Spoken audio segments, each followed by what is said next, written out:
अस्सलाम वालेकुम स्टूडेंट्स, कैसे हैं आप सब? ठीक हैं, खैरियत से हैं? उम्मीद करता हूँ कि आप बिल्कुल ठीक-ठाक होंगे। आज का जो लेक्चर है इसमें हम बात करेंगे एक्सप्लेनेशन ऑफ इलेक्ट्रोलाइटिक मेथड। और क्यों पढ़ रहे हैं हम इलेक्ट्रोलाइटिक मेथड? क्योंकि हम चाहते हैं कि एक मेटल सरफेस पे किसी दूसरी मेटल सरफेस को क्या किया जाए? कोट किया जाए, इलेक्ट्रोप्लेटिंग की जाए। तो जी स्टूडेंट, सबसे पहले स्टार्ट करेंगे हम एक नई टर्म को इंट्रोड्यूस करवाते हुए, और वो है इलेक्ट्रोप्लेटिंग। इलेक्ट्रोप्लेटिंग से क्या मुराद है, जल्दी से इसको इंट्रोड्यूस करवाते हैं और उसके बाद फिर हम मूव करेंगे अपने प्रोसीजर की तरफ कि इलेक्ट्रोप्लेटिंग किस तरह से होती है और जो इलेक्ट्रोलाइटिक मेथड है वो क्या है। ठीक है, देखिए बहुत सिंपल डेफिनेशन है इसकी। सबसे पहले मैं राइट कर देता हूँ, उसके बाद फिर मैं आपको एक्सप्लेन करूंगा कि the depositing of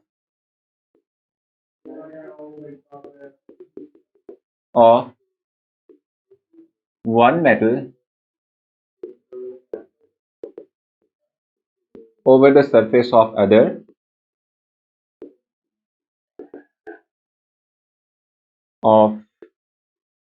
metal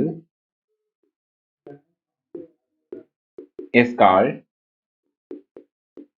electroplating।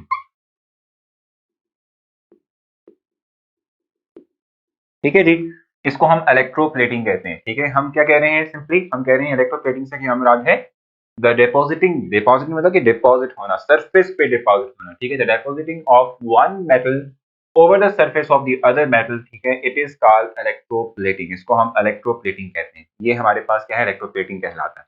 अब ये इलेक्ट्रोप्लेटिंग का प्रोसेस किस तरह से होता है और इलेक्ट्रोलाइटिक मेथड क्या है?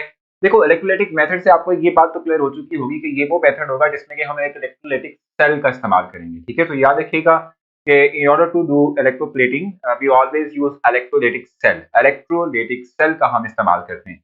और इसका जो बेसिक प्रिंसिपल है, बेसिकली हमने ये मैंने आपको बता भी दिया कि इलेक्ट्रोलाइटिक सेल का आपने जो है एक डेवलपमेंट आपने करनी होती है। अब वो किस तरह से डेवलप होता है, प्रोसीजर भी एक्सप्लेन कर दूंगा और कुछ चीजें और भी एक्सप्लेन कर दूंगा। इलेक्ट्रोलाइटिक सेल क्या था?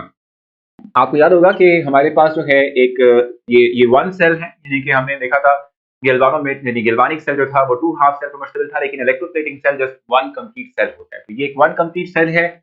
इसमें हमारे पास दो इलेक्ट्रोड्स होंगे। ठीक है, दो इलेक्ट्रोड मतलब कि दो कंडक्टिंग पाथ्स होंगे। ठीक है, अब इनमें से एक इलेक्ट्रोड वो होगा, यानी एक इलेक्ट्रोड उस मेटल का बना होगा जिसको हमने क्या करना है? डिपॉजिट करवाना है over the surface of the other metal. ठीक है, और दूसरा इलेक्ट्रोड वो होगा जिसकी सरफेस पे हमने इलेक्ट्रोप्लेटिंग करनी, जिसकी सरफेस पे उस मेटल को डिपॉजिट करवाना है। ठीक है, तो हमें पता होना चाहिए। अच्छा, अब इसमें हम ये कहते हैं कि जी इनको हमने कनेक्ट किया होता है through source of current which is battery, क्योंकि आप जानते हैं इलेक्ट्रोप्लेटिंग के अंदर, सॉरी इलेक्ट्रोलाइटिक सेल के अंदर दो इलेक्ट्रोड्स को हमने आउटर सर्किट के थ्रू एक बैटरी से अटैच किया होता है। तो ये हमारे पास एक बैटरी है। This one is our battery.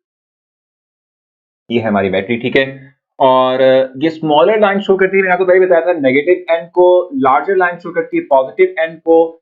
तो स्मॉलर लाइन के साथ जो कनेक्ट हुआ है, जो एंड कनेक्ट हुआ है बैटरी का, इसको कहेंगे हम क्या? इसको हम कहेंगे दैट विल बी कैथोड। ठीक है, ये हमारा कैथोड है। और जो लार्जर लाइन हमारे पास है इसको हम कहेंगे दैट विल बी एनोड।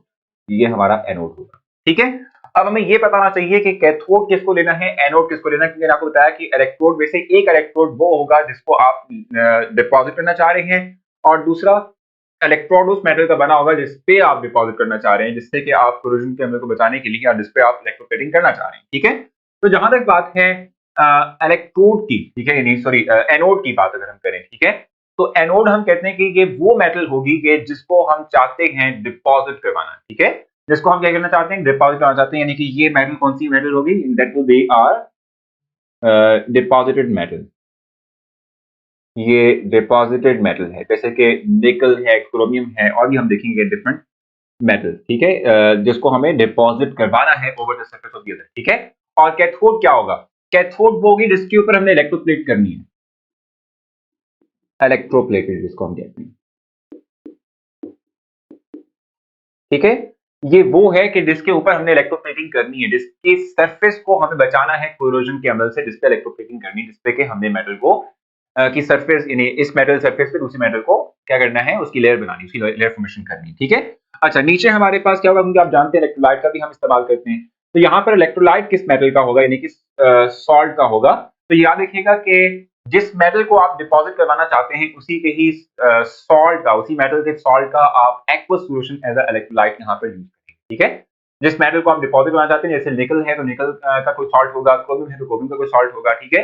तो जो भी सॉल्ट यानी जो भी मेटल आप डिपॉजिट करना चाहते हैं, उसी का ही जो है आप सॉल्ट का एक्वस सॉल्यूशन आप यहाँ पर लेंगे एज अ इलेक्ट्रोलाइट, ठीक है।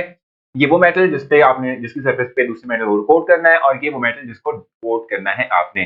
तो ये हमारे पास फिर क्या है कि जी सिंपल हम बैटरी को ऑन करते हैं, होगा क्या कि एनोड सरफेस से जो है जो मेटल है वो अपने आप को डिसॉल्व करना शुरू कर देगा इनसाइड वाटर, इसकी थिकनेस रिड्यूस होना शुरू हो जाएगी, और जो मेटल जहां पर डिसॉल्व हुआ इलेक्ट्रोलाइट के अंदर, वो जाके कैथोड सरफेस के ऊपर इलेक्ट्रॉन लेते हुए अपने आप को ड्यूटल एटम की फॉर्म के अंदर डिपॉजिट करना शुरू कर देगा, इसकी थिकनेस बढ़ना शुरू हो जाएगी, ठीक है।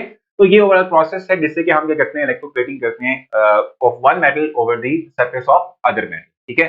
तो होपफुली आपने ये प्रोसीजर समझ लिया होगा, इसको हमें बहुत डिटेल में डिस्कस करना है with the help of example भी नेक्स्ट आने वाली कुछ एग्जांपल्स में, ठीक है। अपना ख्याल रखें, मुलाकात होती है आपसे नेक्स्ट वीडियो में, तब तक के लिए अल्लाह हाफ़िज़।